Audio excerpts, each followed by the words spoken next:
Hello, ladies and gentlemen, and welcome to grecochess, the YouTube channel of chess, the channel where we discuss, we comment, we analyze, and we talk about all aspects of the game of chess. In this video, the 86th Chessani tournament, we continue with round number 2. If you've seen the previous video, in round number 1, unfortunately, I started with a loss. Before the tournament, my rating was 1680, which is just 3 points below my highest ever. I had reached 1683 a few years ago, quite a few years ago. Will I do well and be able to pass it? Let's see. But after round 1 with my loss, things did not seem so positive. But before we show the game, a few words about the tournament, and let me share the screen with you.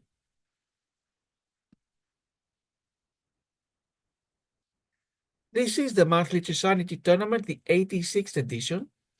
On February 1st, the 86th edition took place, as you see here, in Syosset, New York. This is a little town in the middle of Long Island.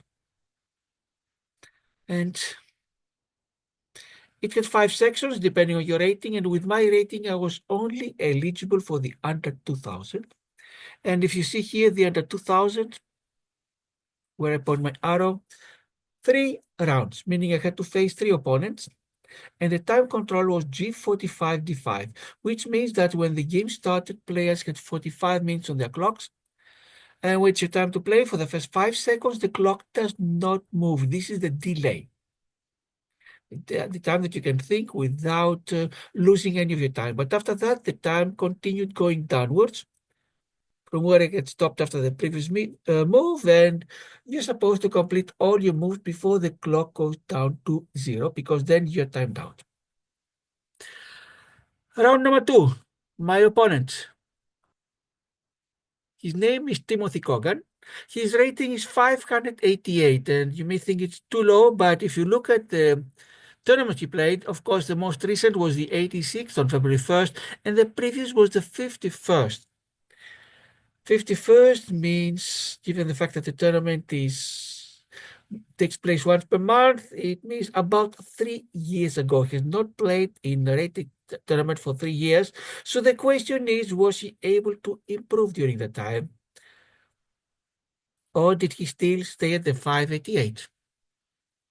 Compare this with my score. My rating officially is 1631. After the latest Queen's Chess Club, it went up to 1680, but it has not yet been updated officially. In any case, my rating was more than 1,000 points higher than him. I don't think I've ever faced in a rated tournament someone with such a low rating, but let's see what actually happened in the game, because as you know from previous videos, ratings don't mean too much. In a particular game, anything may happen. We're going now to the analysis board of chess.com to enter the moves. What I'm doing is I'm taking the score sheet that you see here.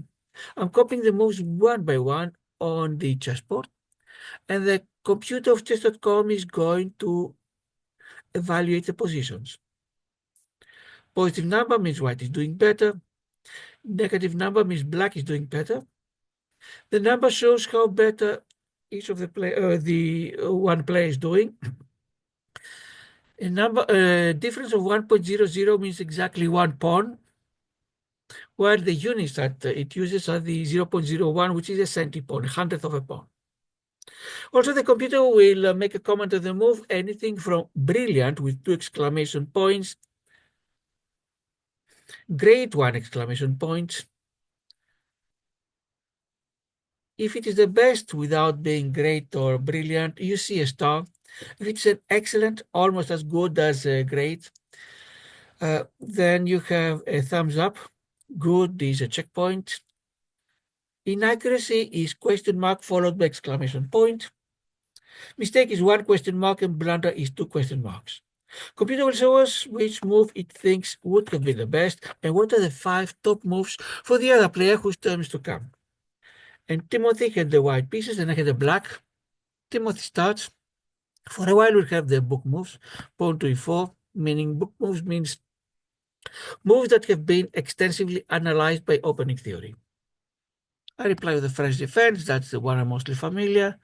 Pawn to d4 for Timothy, pawn to d5 for me. Exchange variation.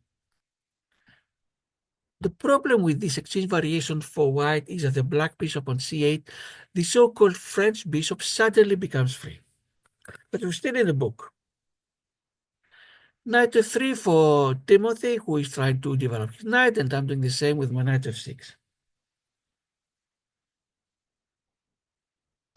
Timothy is sending his knight to g5 and pins my knight. He's sending his bishop, on g5 and pins my knight on f6. And I unpin my knight by sending it to e7.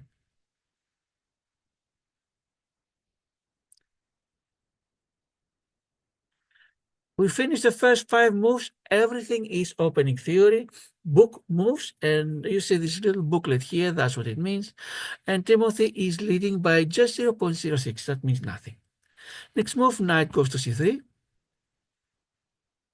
And computer says this is just good. We are leading theory.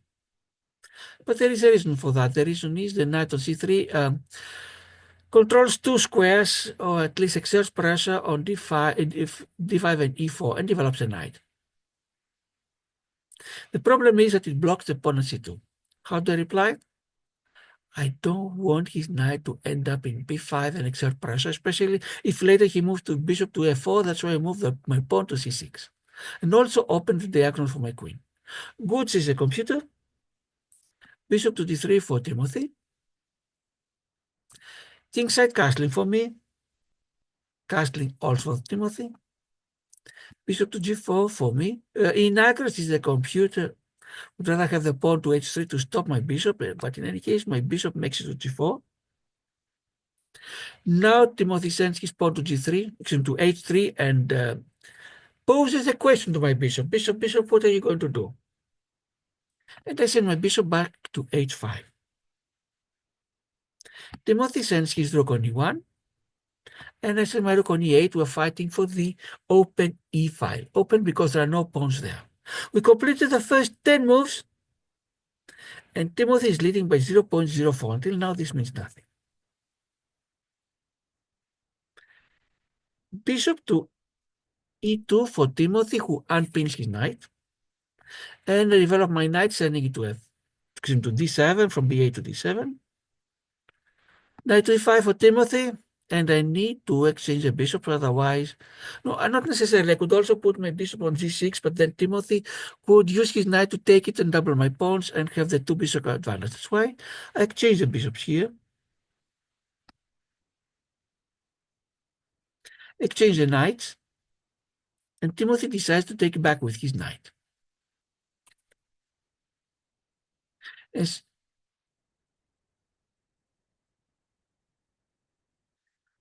I send my knight to d7, Timothy is exerting some pressure on me, and I want to exchange pieces to minimize this pressure.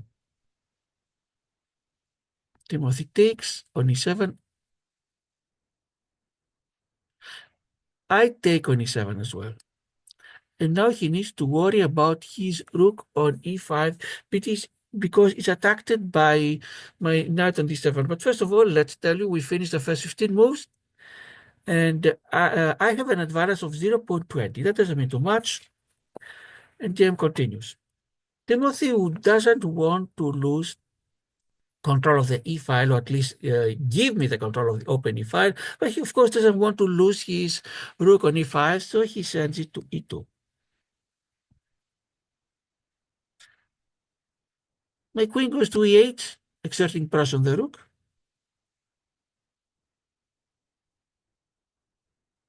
He sends his queen to d2.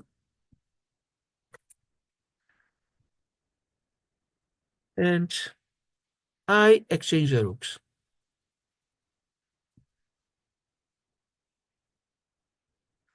He decides to exchange with his knight, which also supports upon a d4. My knight goes to f6. I want it to further develop. His knight goes to g3. There is so-called rule or something to remember. Most of the times, it's better to move your pieces forward if you can do it safely. Don't keep them at the back. Although there are so many exceptions. My knight goes to e4 and that attacks both his queen on d2 and his knight on g3. So he takes the knight, and I have my queen at the center. A wonderful position for my queen at the center of the board, and that, but after computer doesn't like it. Computer would rather have my pawn advance. After 20 moves, Timothy is ahead by 0.61, but this doesn't mean too much. Let's continue. His rook goes to e1, attacks my queen, supported by his queen. So my queen goes to h4. Computer would rather have me send it to g6. h4 is the third best move. His queen goes to b4, attacks my pawn on b7.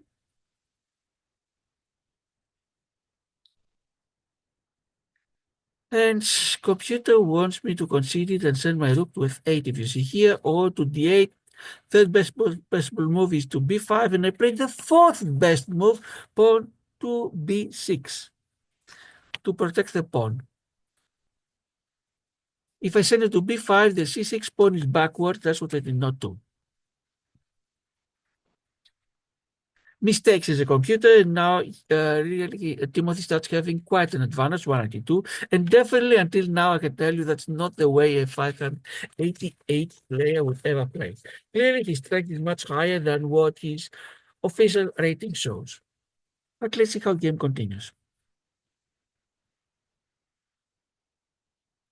Queen goes to d6. I tax my pawn on c6, and if I move it, misses a computer, e7 would be the best because the threat is made. We have to exchange. His rook is on the 7th rank. My queen goes to f6. What I want to do is exchange queens, and if queens are exchanged, I like it because I also give Luft, what it's called, space to my king, so I don't have to worry about back ranks.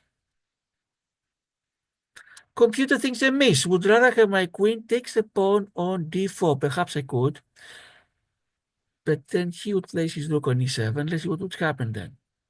No, he would take the c6 pawn, took the fate, pawn to b3. Maybe that would have been the best for me.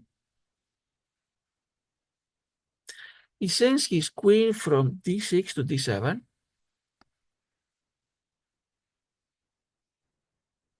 Computer doesn't like it, thinks a miss. Computer would rather have him exchange queens. Of course, then I have doubled my pawns, has a better pawn structure, but with rooks, I would have a fighting chance.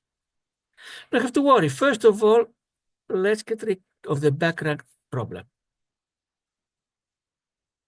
He sends his pawn to c3, so because otherwise if I took the d4, now rook to e8, my rook takes it and checkmate. Now that he doesn't have to worry about his d4 pawn. After moving his pawn to c3, computer thinks the best. And what I'm afraid they don't want to have his rook take, my rook takes, his queen goes here, my king goes here, then he starts coupling my pawns. That's why I put his king on, my king on f8. So don't have to worry about him checking from e8. Computer thinks it's an inaccuracy, and Timothy gets an advantage of 1.89. Things started going his way, but how will things continue? Since he cannot check from e7, otherwise he's going to lose his rook, sends the queen to b7, attacks my rook on a8, my pawn on c6. My queen goes to d8. I cannot protect the c6 pawn, at least I protect my rook, and proposing a change of queens. Takes a c6 pawn, so now Timothy's ahead by a pawn. My rook goes to c8 to threaten the queen.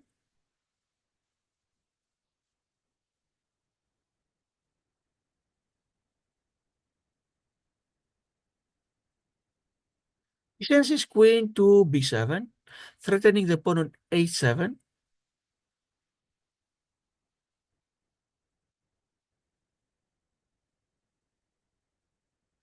I send my pawn to a5 to save it and start advancing my pawns. Computer thinks a mistake, and now his advantage becomes 3.77. It's really important. Now things become quite bad for me. He sends his rook on e5. and threatens twice the pawn on d5. There's no way I can stop it. If I send my rook to c5, the pawn will take it. My rook goes to b8, threatens the queen. His queen takes the pawn, and I send my queen to c8. I'm down by 2 pawns. I don't want to exchange queens. And by this time, Timothy's advantage becomes 4.00. It's really enormous at this point. He must make a major mistake for me to come back. Let's see what will happen. His queen goes to d6 with a check. King goes to g8. What else could I do? It's forced, as you see here, my only move. Rook goes to e7, and things start becoming serious. My rook, I'm facing problems of what if his queen goes to d5? What if his queen goes to f5 and threatens a pawn on f7? So I send my rook to b7 for exchange of rooks. Computer thinks the best. His queen goes to e5. The danger now is if he could play a second move, rook goes to e8, queen takes it, and he wins my queen for a rook. I'm left out of choices, so I take his rook, and he takes my rook. So now we have a queen ending. He has 2 extra pawns, but with queens, there's always chances for perpetuals or who knows what. My queen goes to 5. What I'm hoping is I can check from b1 and win a pawn. Who knows, I might even end up with a perpetual. That's the best I can hope. Just get a draw. His queen goes to d8, check, and my king goes to h7. And we finish the first 35 moves. And Timothy has an advantage of 3.45. He takes one more pawn, and he's 3 pawns ahead. I'm going to take back one of the pawns, queen b1 check, h2. No, I'm not going to get a pawn. I could take the a2, but instead I'm sending my queen to c1. What I'm hoping is queen f4 check, and whether he goes to g1, h1, or sends his pawn to g3, it's a perpetual, at least I get a draw.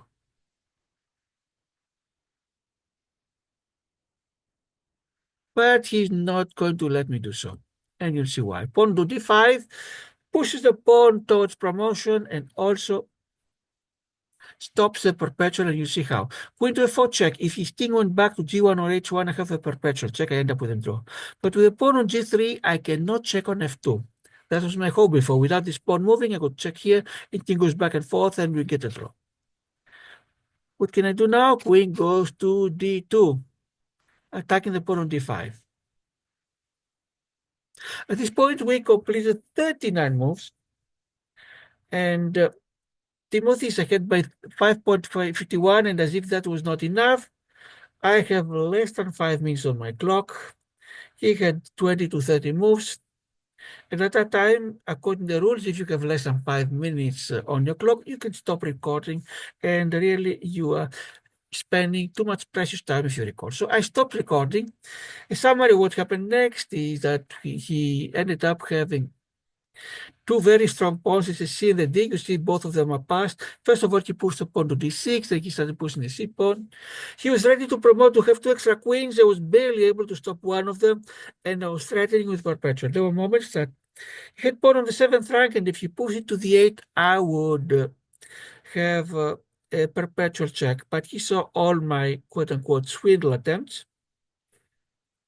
And finally, in the end, after many, many moves, he was able to win. And this made things very, very bad for me. It's as if it's not enough. I lost to a 1300 player. I'm losing now to a player with a rating of 588. One more round remaining. How would I do? The game was going to a disaster. But before we say more about that, let's look at the review of chess.com. What does the computer think? My 588 opponent had 92% accuracy. This was 85.4 for me.